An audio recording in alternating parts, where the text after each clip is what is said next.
You know what I'm saying? There's people out there that feel me right now. They feel me. They're like, yo, that song saved my relationship. One way.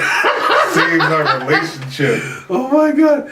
Was out there in the rain. If I only had one. Yeah, I didn't realize that it was so impactful. Like, it was deep. You know, when I think about those love songs that people talk about, and look, this one's gonna sound cliche. It's off the board. It's not necessarily R&B, but like the way that you're going about it, it's like that Celine Dion song from Titanic.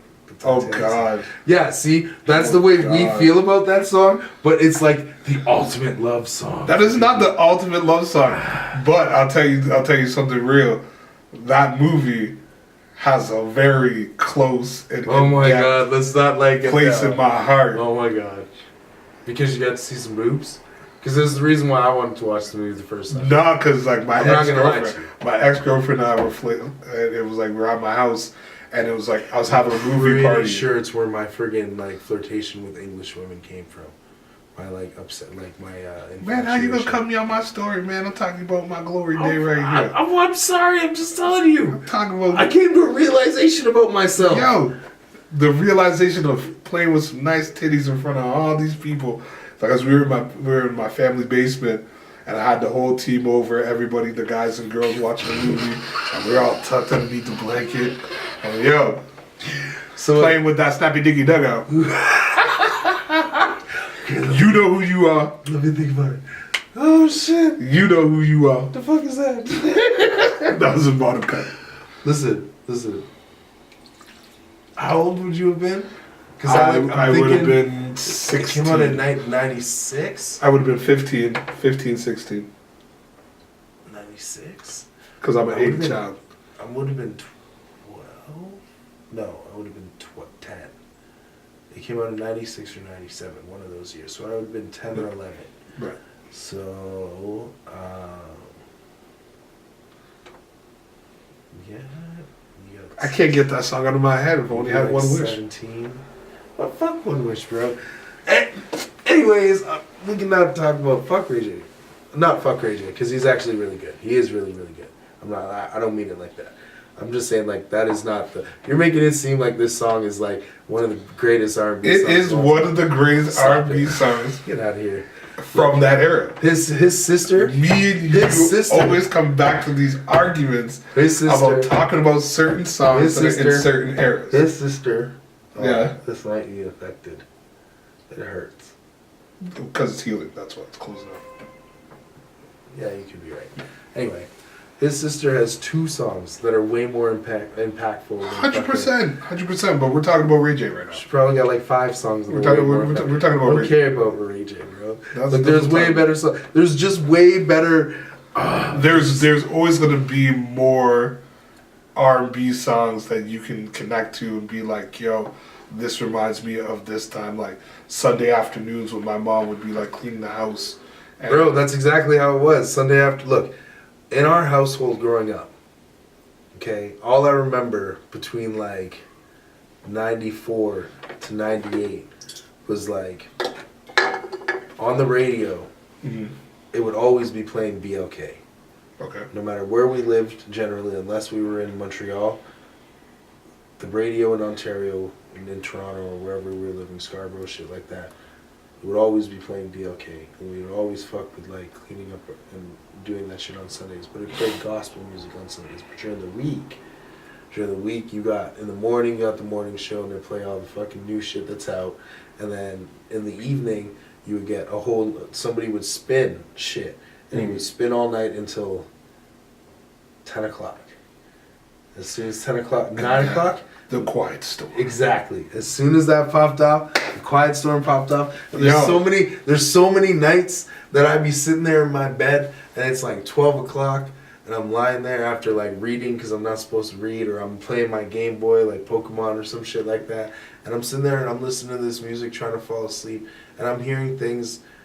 I'm hearing some Smokey Robinson, some Marvin Gaye. I'm hearing things that I shouldn't be hearing because I'm a No. Not that I shouldn't be hearing, but like I should be asleep.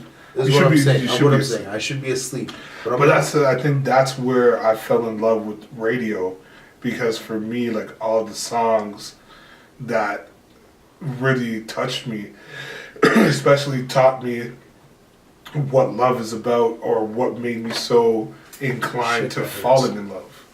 You know what I mean? Well, I think this whole thing that we have with the falling in love thing is. Oh, use mouthwash. Yeah, I was thinking about that. This whole thing we have with the falling in love shit with the music. I don't even think there's life lessons when you hear a really, really good record, okay? And like some songs are written for other people, and that's why I'm saying like I can't even use them. I'm not even gonna bring them up again because I don't want to say it because I don't want to deal with it because I know what you're gonna say. What is? You gotta stop being afraid to say shit. Go Oh ahead. no, like R. Kelly's written a lot of songs for a lot of people. True. Despite all of his public indiscretions or anything like that, as far as his musical career is concerned, just solely purely music. Mm-hmm. This dude is an R&B genius. Okay, he made his Right. and he made more bread and butter off of writing hit records for other people. Right. And it's not to say more than he did for himself and singing his own songs and doing his own shit, Right. because he made his fair share of money too. Like he had a couple runs in there where he was making big money and people were really, really fucking with him and he was making money. You know what I mean? But the writing the records for these other people and putting them on and helping them make money and all whatever shit they were doing. And I don't know any of the other shit outside of any of that. Like I said, I'm speaking solely based off of the music. That like this dude's one of those dudes where you gotta give him his clout. You know? Yeah, I don't think you're wrong at all. I think he brought a lot to R&B, and especially the songwriting. But like you said, we're gonna forego, you know, what I mean, his outlandish lifestyle of what he was doing, and so on and so forth. And we'll just talk about the embodiment of his work. And I don't want to talk about him no more. I was just getting that out there. He's an artist. He's good. He's good. It's cool. yeah, Trying to think. What else we got? Sparkle. I think that's one of R&B. That's one of his people too. I'm not gonna say anything about Sparkle too much. A She was a one-hit wonder. lot of them are. Where else can I go? Where else? Who have we not? Bro, there's so Put on the many. That's table. why I'm saying, like, I'll just look up a list. I'm just going to look up a list real quick and see what I find here. Because I'm trying to think in my mind. Who? Oh, Eric Benet. Not really my thing, bro. I feel you, but Um, fuck. Oh, shit, D'Angelo. D'Angelo. Yeah. To this day, I hate that video. To this day. Why? To this day. Because you ain't in shape. I don't care about being in shape or anything like that. I just the fact that like every time my mom see that shit on the, like she be turning it up and she be all like whatever into it, and if other people are over at the house and her friends are over at the house, they're all into it and shit like that. It's all fucking. I know you've seen that shit. You must have seen that shit a couple times in your life. I don't like that shit. Look, No, I'm with you take on it in, that. take it in. I'm with you Take on it in, that. take it in. Like the first time we got our own PC in the house, I'm 11 years old. 11? 12? 12 or 13. We got our first PC in the house. Okay. We live in this apartment building. It's in Toronto.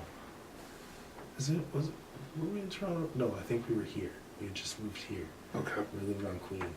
And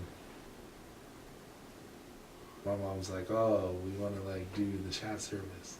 And like I go to this school, so she's talking to parents in the school, and like she's talking, there's this Asian lady, there's this one black lady that lives down the hall. There's like 4 ladies, some white chick. There's these 4 ladies in the house. It's like 9:30, 10 o'clock at night. I got school in the morning. Tafari, you gotta come out here. I don't know how to do this. You gotta set up the chat line for us. You gotta set up the chat line for us. What? I'm telling you what happened, bro. This is what happened. This is what happened. This is facts, bro. I'm giving you straight facts. You gotta go and you gotta set that. 11 years old, bro. Cause she's going to school for computers, for computer programming, bro. Right. But I'm doing the homework. I'm the one doing the homework, bro. I'm the one looking through these books and reading this shit and doing the homework while doing my own homework at that time, bro. Anyways, so I go out there, I set up the computer, get on the internet, get on the CompuServe, and you can look it up.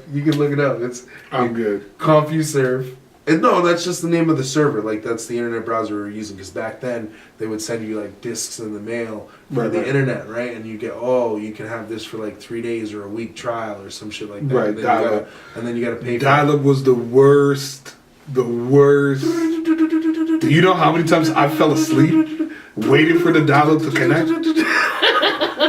Literally just like, That's why I just played offline, bro. Oh, shit. Somebody calls. I tell you the best naps came from that shit. I set them up. Online on this chat line shit, okay? I got them doing whatever they do. I go to bed. I can hear them out there while I'm trying to fall asleep, all laughing, and they're on the chat line. Bro, 2 days later, my mom was like, oh, so like, there's this dude from New York. He's gonna come out. You can talk to him if you want. You know what I mean? Type of thing on the phone. I'm like, what the fuck are you talking about? This is the weirdest shit. I've ever. Yo, bro, I'm giving like facts.